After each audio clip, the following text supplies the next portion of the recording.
할렐루야. 반갑습니다. 오늘 금요예배 가운데 나오신 우리 사도교회 귀한 성도 여러분들을 주님의 크신 사랑으로 환영하고 축복합니다. 오늘 저는 우리의 걸음을 인도하시는 하나님 한번 따라해 보겠습니다. 우리의 걸음을 인도하시는 하나님. 이 말씀 제목으로 여러분과 함께 은혜의 시간을 나누고자 합니다. 우리가 삶을 살아가다 보면 이런 이야기를 하거나 듣거나 합니다. 무슨 얘기냐면 인생이 내 뜻대로 잘 안 되네. 되돌아보니 어쩌다 보니 내가 이런 인생을 사는데 내 뜻과 생각과는 정말 다른 인생이야. 이런 이야기를 듣거나 우리가 하게 됩니다. 그죠? 그렇습니다. 우리가 이렇게 이야기를 하거나 또 듣게 되는 그 이유가 있습니다. 왜냐하면 내가 정말 최선을 다했는데, 내가 정말 이 인생을 위해서 열심히 살았는데, 내 하나뿐인 이 인생을 위해서 내가 뭔가 열을 다 바쳐서 이렇게 열심히 살았는데 내 뜻대로 안 되니까 이런 이야기들을 하는 거지 않겠습니까? 그런데 이 말을 하는데 그 사람의 마음 가운데 어떤 마음이 있냐? 사실은 이 인생의 주인공이 누구다? 나다. 라는 그 생각이 있기 때문에 그렇습니다. 그런데 우리가 잘 알다시피 우리의 삶의 주인은 누구십니까? 하나님입니다. 하나님이 우리의 인생의 주인 되십니다. 시편 100편 3절 말씀에 이렇게 말씀합니다. 여호와가 우리 하나님이신 줄 너희는 알쩌다. 그는 우리를 지으신 이유 우리는 그의 것이니 그의 백성이요 그의 기르시는 양이로다. 아멘. 우리의 인생의 주인이 하나님이시다라는 겁니다. 그래서 하나님의 우리는 소유이고 하나님께서 우리를 양과 같이 그렇게 삼으셔서 인도해 주시는 그런 삶을 우리가 살아간다라는 것이죠. 그러니 내 뜻과 계획처럼 인생이 흘러가지 않더라도 주님을 향한 그 신뢰와 믿음을 갖고 나아가는 것이 무엇보다 우리 인생의 가장 중요한 것입니다. 제가 2주 전에 말씀을 전했습니다. 어느덧 2주 후가 돼서 오늘 마지막으로 또 이렇게 금요일에 말씀을 전하는데 참 아쉽습니다. 성도 여러분들은 또 어떻게 또 생각하실지 모르겠지만 저는 또 아쉬운 마음이 있는데, 지난주에 제가 그런 말씀을 전했죠. 저희 주영강교회에서 제가 부임해서 추인감사 예배를 드리고 그 위에 하나님께서 놀라운 은혜를 베풀어 주셔서 저희 교회에 부족한 것들을 참 이 모양새 저 모양새로 채워주시고, 아무튼 부족한 것들을 이렇게 채워주는 하나님의 은혜를 경험하면서 이렇게 오게 됐다라는 말씀을 전했습니다. 그리고 그 이후에는 정말 평탄한 길만 있었을까라고 하면서 오늘을 예고했었습니다. 그 이후에 부임감사 예배를 드리고 그리고 이제 시간이 조금씩 흐르면서 정말 눈앞에 있었던 그 걱정거리들이 하나하나 다 해결되었습니다. 몇 달치 그 월세비가 눈앞에 탁 놓여져 있었고 성전의 텅 빈 공간들이 채워지기 시작했습니다. 제가 모르는 분들이, 제가 몰랐던 그런 사람들이 와서 막 성전에 이런 것 저런 것들이 채워주고 가시니까 얼마나 감사해요. 그리고 성전에 빈자리가 많았었는데 여기저기서 성도들이 오기 시작했어요. 많이는 아니지만 저기 일산에서도 오고 저기 미아동에서도 오고 저기 뭐 화곡 있는 데서도 이렇게 오고 멀리서도 이렇게 와서 앉고, 그러다 보니까 수요 예배 때도 예배를 드리고 금요 예배 때도 예배 드리고 주일날도 예배 드리고 그래서 성도들이 점점 모이기 시작했어요. 참 감사했습니다. 저는 그래서 이제부터는 걱정할 게 없다. 이제 걱정할 일이 없다. 이제는 모든 게 하나님께서 알아서 해주시니까 그냥 편안히 그렇게 가기만 하면 되겠다라고 생각을 했습니다. 무엇 하나 더 이상 바랄 게 없을 정도로 그냥 참 감사하기만 했습니다. 그리고 이제는 내가 계획했던 것들을 하나하나 이뤄가면서 이 교회에서 하나님 앞에 헌신하며 그렇게 사역을 이어나가면 되겠구나라고 생각했습니다. 앞으로의 모든 여정이 그냥 물 흐르듯 그렇게 흐를 것 같았어요. 그런데 조금씩 변화의 시간들이 오기 시작했습니다. 그 당시 저는요, 사실 교제하던 사람이 있었습니다. 3년간 만났던 친구가 있었습니다. 그리고 결혼을 약속했어요. 그리고 사역을 하면서 제가 부족한 게 뭐였냐면 이제 장가를 안 갔기 때문에 이제 사모가 있고 가정이 있고 안정이 되면 앞으로의 사역이 점점 더 안정돼서 사역을 잘할 수 있겠다라고 생각을 했어요. 그리고 남들 앞에서도 한편으로는 내가 그동안 노총각인데 장가도 못 가고 그랬는데 조금 많이 부끄러웠는데 그런 것들이 채워지면 좀 괜찮아지지 않겠는가 뭐 이렇게도 생각을 했었습니다. 그러고서 이제 결혼을 준비했습니다. 하나부터 열까지 차근차근 이렇게 준비를 했는데 그러면서 결혼이 조금씩 준비되면서 주변 사람들한테도 소식을 알리기 시작했어요. 이제 언제 결혼합니다. 이렇습니다. 저렇게 이야기를 전했어요. 그런데 그때부터 제가 전혀 예상하지 못했던 일들이 벌어지기 시작합니다. 저는 잘 준비를 했다라고 생각했고 모든 게 문제가 없을 거라고 생각했고 지금부터는 아주 그냥 평탄한 길이 앞으로 펼쳐질 거라고 생각을 했어요. 그러고서 하나부터 열까지 이렇게 나름 신경을 써서 정말 열심히 준비했는데 그런데 결혼을 이제 몇 달 정도 이렇게 앞둔 그 시점에 갑자기 저희 어머님이 교통사고를 당하셨어요. 차에서 갑자기 급정거가 돼서 저희 어머니가 붕 떴다가 떨어지면서 그 차 안에서 이렇게 넘어지셨어요. 그러고서 이 갈비뼈 있는 데를 다치고 무릎 연골이 찢어지고 하는 일들이 벌어졌습니다. 그래서 이제 더 이상 거동하기가 조금 그 당시에 이제 사고가 났으니까 바로 거동하기가 불편하신 거예요. 어디 왔다 갔다 하시기가 불편하신 거예요. 그런 상황이다 보니 이제 양가 부모님들이 만나고 인사하는 자리가 차일피이 미뤄지기 시작하는 겁니다. 그래서 점점 시간은 잡아놨는데 예식장 뭐 잡아놓고 결혼 날짜는 잡아놓고 하는데 마음이 서로 쫓기잖아요. 어떡하지? 그러니까 이제 오해의 그런 마음들이 쌓이기 시작하는 거예요. 왜 만나지 않는가? 어머니가 아프신데 힘드신데 그러면서 예상치 못한 그런 감정의 골들이 깊어지고 아주 작고 사소한 일이라고 생각했던 그 일들이 좁혀지지 않고 서로 마음이 상하기 시작하면서 점점점 불씨같이 작은 불씨 같던 그 일들이 커져가면서 완전히 양쪽의 부모님들이 마음이 상하고 그 일들이 당사자인 저희에게도 퍼져서 결국엔 헤어지게 됐습니다. 아주 작은 일이라고 생각을 했는데 별거 아니라고 생각했던 그 일이 점점 커지면서 그렇게 어려움이 되더군요. 그렇게 복잡한 감정들이 좀처럼 이제 풀리지 않고 그리고 사람들에게 다 말했던 그런 것들을 취소하게 되고 하면서 정말 허탈하고 괴로운 마음이 들더군요. 물론 뭐 살다가 헤어지신 분들도 있고 뭐 하니까 그거에 비하면 덜할 수도 있겠지만 저도 참 너무 괴로웠습니다. 사실 이 설교를 준비하면서 하나님한테 기도를 너무 많이 했어요. 하나님 이거 안 하면 안 될까요? 도망치고 싶어요. 사람들한테 알리고 싶지 않아요. 오늘 그냥 잘 다른 말씀 전하고 가야 되잖아요. 하나님 기도를 많이 했어요. 자꾸 눈물이 나 힘들어. 근데 자꾸 이것만 떠올라. 이것만 떠올라.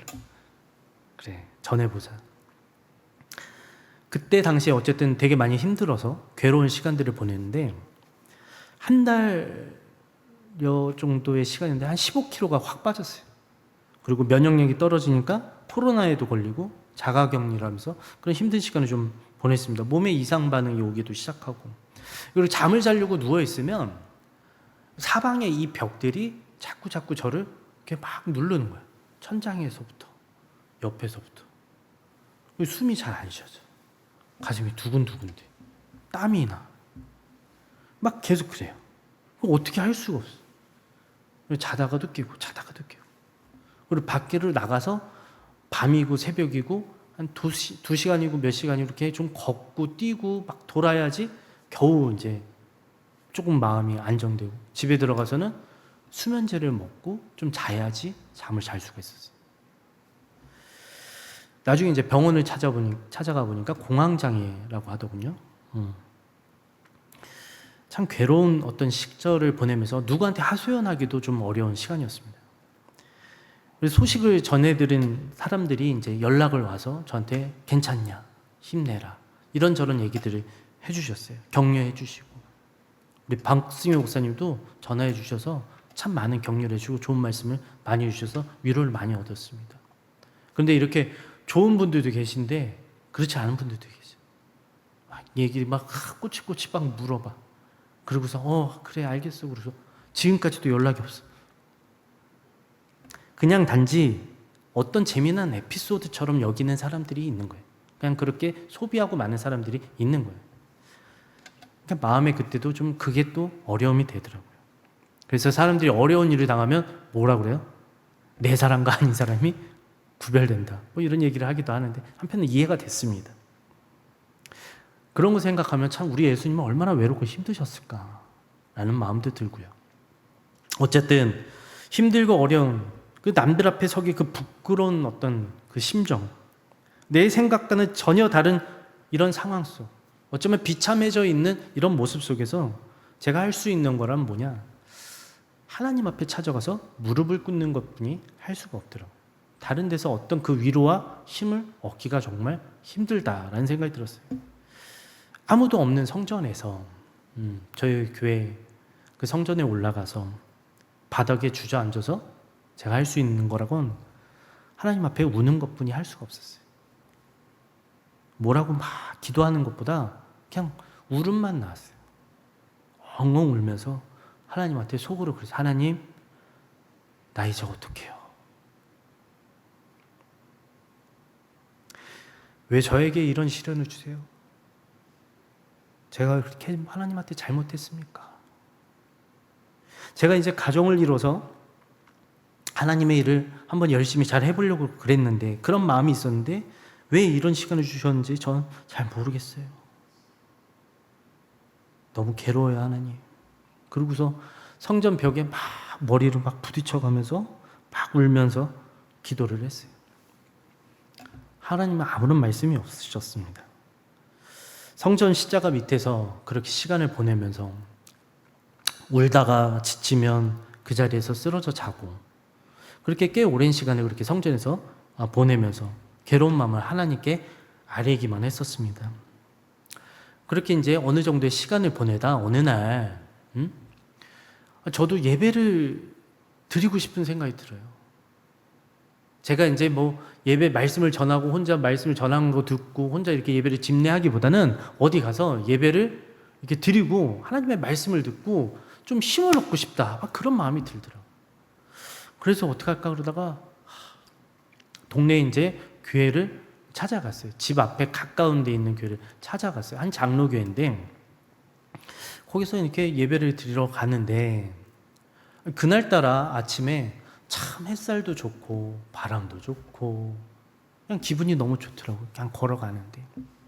그러고서 예배를 드리러 이렇게 성전에 앉아서 이렇게 기도를 하고 앉아있고 말씀을 듣는데 앞에 서신 담임 목사님께서 그런 말씀하시면 뭐라고 그러냐면 막히면 기다리라. 막히면 기다리라. 이게 그날 설교 제목이었어요.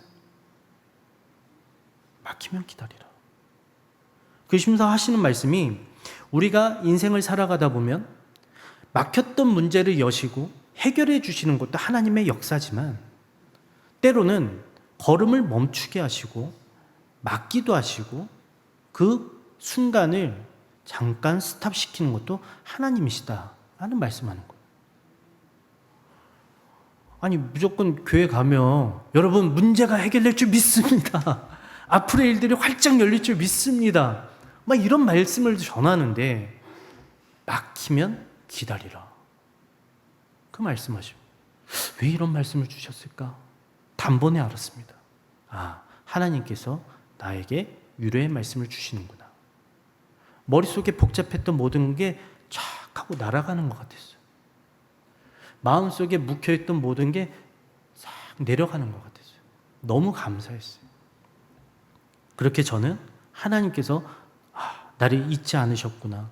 나와 함께 해주시는구나. 하나님이 드디어 내 마음에 이렇게 위로의 마음을 조금씩 덧대어 주시는구나 라는 걸 느끼면서 감사하게 그렇게 그 예배의 시간을 보낼 수 있게 됐습니다. 그러면서 조금씩 웅크려져 있던 제 몸과 마음이 펴지기 시작했어요. 근데 그 힘든 일을 겪는 중에도 제가 반드시 해야 될 일들이 있었어요. 뭐 교회 가서 예배를 인도하고 교회를 지키고 하는 것도 제가 지켜야 될 일이지만 꼭 해야 될 일이 있었는데 뭐였냐면 진급시험이 있었어요. 진급시험. 앞으로 목사가 되기 위해서 3번의 이 진급시험 과정이 있습니다. 3년 동안 성경시험을 보고 신학시험을 보고 논문을 제출하고 또 면접을 보는 이 과정이 1년마다 있는 거예요. 근데 첫 시험이 그때였어요. 하필이면. 미치는 줄 알았습니다, 여러분. 정말 너무 힘들었어요. 공부가 안 돼요. 공부를 하지는 못했습니다. 여러분들은 아무렇지도 않게 그냥 보고 계시지만 저는 그때 당시에 굉장히 마음이 너무 이렇게 힘들었어요. 이게 늦춰지면 이제 간뜩이나 목사가 되는 것도 이미 많이 늦었는데 그 시간이 또 늦어진다고 하면 그러면 교회에 만약에 1년 동안 제가 또 그렇게 시간을 보내면 교회 월세비가 또 얼마며 생활비가 얼마며 제 늦어지는 시간은 또 막 이런 여러 가지 생각들이니까 너무 힘든 거예요. 어떡하지? 거의 다 막 포기하는 마음을 갖게 되는 어떤 그런 순간이 왔습니다. 자신이 없잖아요. 공부를 못했는데. 근데 그래도 끝까지 조금이라도 해봐야지. 근데 어디선가 누군가 그런 얘기를 하는 거예요. 뭐냐면 제가 되게 도움이 됐던 말인데 하나님의 말씀은 아니에요. 되게 도움이 됐던 말인데 뭐라 그러냐면 이런 거예요. 감정은 지나가고 결과는 남는다 그런 거예요. 감정은 지나가고 결과는 남는데 누가 한 말이냐면 고3 수험생들에게 어떤 학원 강사가 했던 얘기예요. 여러분 공부하다 보면 수험생들이 힘들 때가 많잖아요. 네? 감정은 막 이렇게 요동치는데 근데 결과는 남는다는 거야. 그래, 나도 한번 해보자. 열심히 공부했어요. 그리고 바로 시험 전날이 됐습니다. 어땠을까요? 이제 자신감이 생겼을까요? 아니요, 하나도 안 생겼어요. 준비를 뭐 한다고 했는데도 여전히 막 헷갈리는 거예요. 이 말씀이 저 말씀이 막 헷갈리고 모르겠는 거예요. 불안했습니다. 그리고 침대에 막 누워서 하나님 기도했어요. 하나님 뭐라고 기도드렸냐면 하나님, 제가 준비를 많이 못했어요. 하나님 아시잖아요. 근데 이게 참 중요한 시험인데 제가 노력을 했어야 되는데 죄송해요. 그러지 못했습니다. 그런데 만약에 이 시험이 하나님 통과시켜 주시면 제가 한 게 아무것도 없고 진짜 하나님이 하신 줄 알고 그렇게 고백하면서 평생 잊지 않겠습니다. 그렇게 기도드렸어요. 그리고 다음날 몇 시간 못 자고 시험을 보러 갔습니다. 그리고 시험을 보려고 이렇게 막 긴장되는 마음에 보고 몇 자로 더 보려고 막 이러고 있고 그리고 긴장할 것 같아서 거짓말 조금 못해서 약간 소변을 본 것 같은 느낌이었어요. 너무 걱정이 됐어요. 그런데 감독관님이 오셔갖고 감독관 맡으신 목사님이 오셔갖고 하는 얘기가 여러분들 이번 시험은 반드시 탈락자가 나옵니다. 합격점을 넘기지 못하면 반드시 과락이 나오고 재시험이 없습니다. 꼭 집중해서 잘 보셔야 돼요. 최선을 다하셔야 돼요. 막 이렇게 얘기하시고 간뜩이나 떨리는데 그렇게까지 또 얘기를 하니까 망했다. 이거 하나님 어떻게 된 겁니까? 이거 하나님 기도했는데요. 안 되는 건가요? 막 이랬어. 그래서 그래, 끝까지 최선을 다해보자. 우리 시험지가 이렇게 넘어오고 막 뒤로 이렇게 넘겨져서 이렇게 넘어와서 시험지를 받고서 이제 시험을 보려고 하는데 딱 시험지를 봤는데 깜짝 놀랐어요. 왜 깜짝 놀랐냐? 아는 게 하나도 없어서? 아니요. 그게 아니라 딱 시험지를 봤는데 전부 다 아는 거예요. 전부 다 제가 다 아는 거예요. 저는 진짜 한자도 못 쓸 줄 알았어요. 근데 다 아는 거였어요. 다 제가 봤던 거고 하나도 못 쓸 게 없었어요. 그리고 빈칸 없이 다 썼습니다. 제가 뭐라고 생각했어요? 시험지 쓰면서 막 잊어먹고 끝까지 막 쓰는 거야. 그리고 속으로 뭐라 그래? 하나님 감사합니다. 하나님 감사합니다. 하나님 감사합니다. 하나님 감사합니다. 하나님 감사합니다. 그러고 있었어요. 그 시험을 진짜 막 그렇게 하나님 은혜로 해서 통과가 됐습니다. 제가 했다라고 생각이 안 들어요. 하나님이 하셨구나. 그렇게 시험을 마치고 진급 과정의 모든 과정을 다 그렇게 마치고서 감사했습니다. 그러면서 중요한 그 시험 과정이 넘어가고 그리고선 예배를 드리고 어머님과 같이 이렇게 시간을 보내고 하는데 저도 모르게 어느샌가부터 저희 어머니, 하나뿐이 없는 어머니에게 제가 자꾸 짜증을 내더라고요. 자꾸 심통을 부려.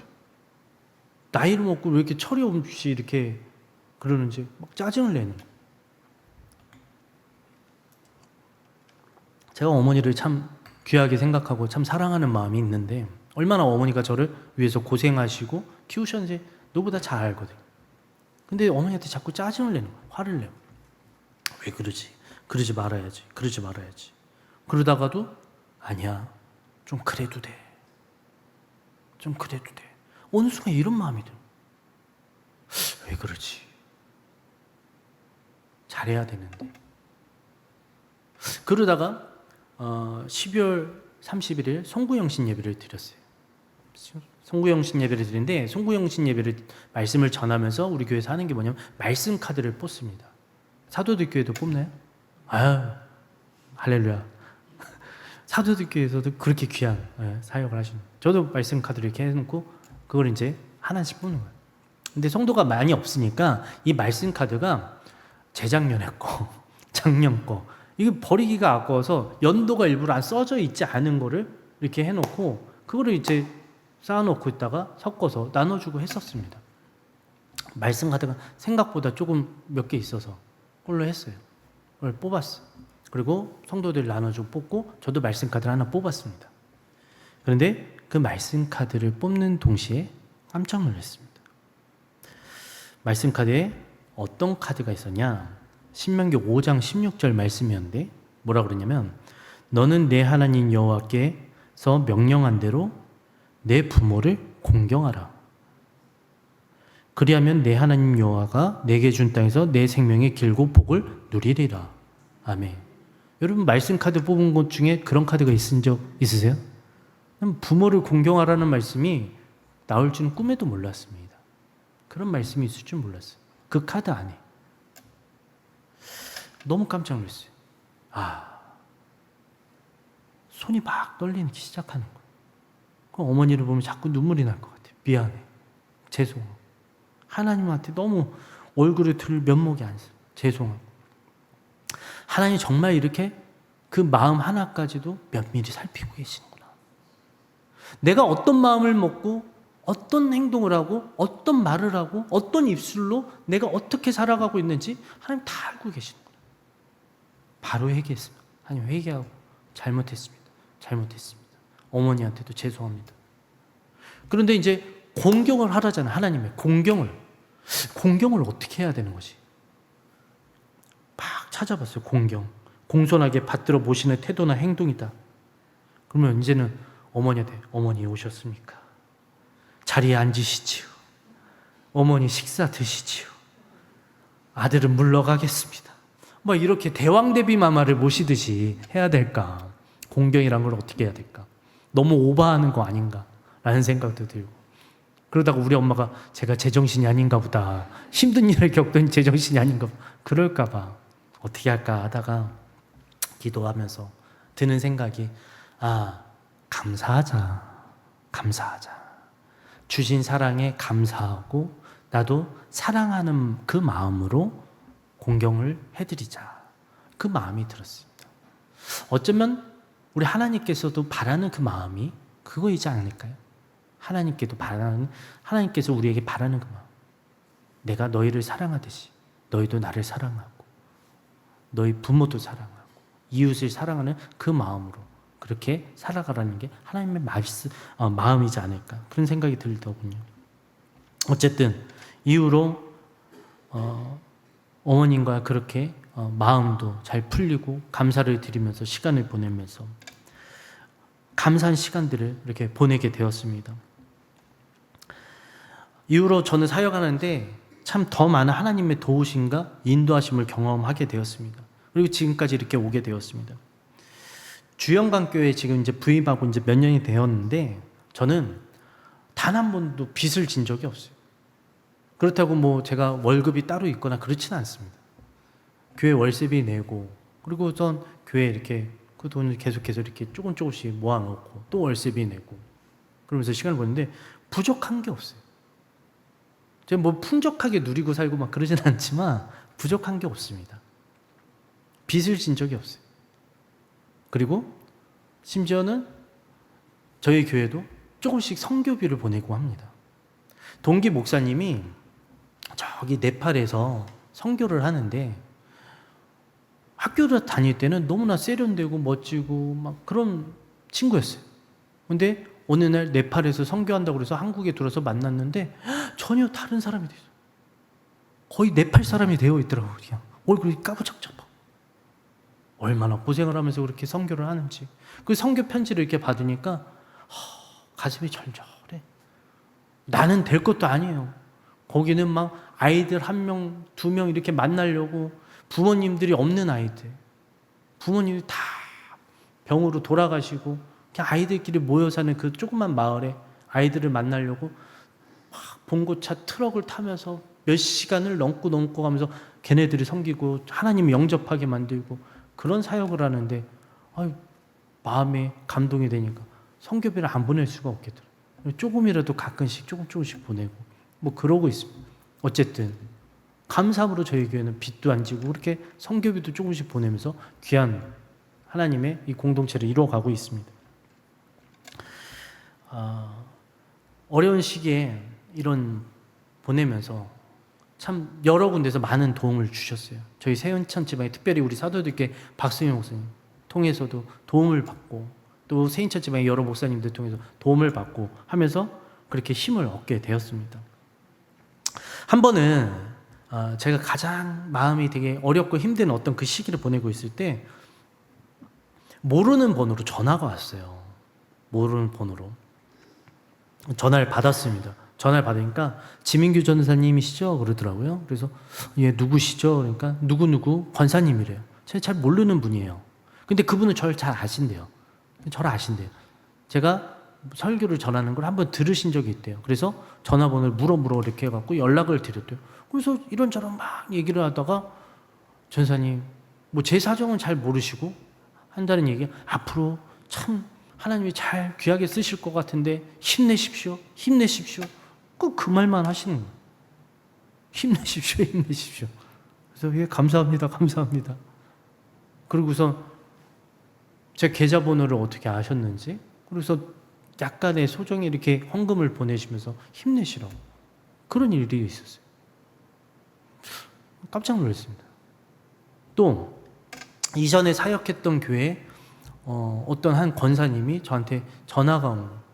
그러고서 하시는 얘기가 매일매일 새벽 예배에 나가서 기도하고 하시는데 전도사님 기도하는데 자꾸 전도사님 얼굴만 떠올라요 그러더라고요. 자꾸 전도사님 얼굴만 보여요. 근데 그 권사님도 지금 코가 석자인 게 왜냐면 지금 자기의 문제도 있고 지금 자기의 그 사업체가 다른 사람 손에 막 넘어가려고도 하고 얽혔던 문제가 이렇게 돈 문제가 해결도 안 되고 자녀는 또 크게 사업장을 벌여놨는데 그게 막 사람들이 와야 되는데 안 와서 그걸 매달 월세만 역삼동에 있는데 몇 천만 원씩 나간대요 월세만.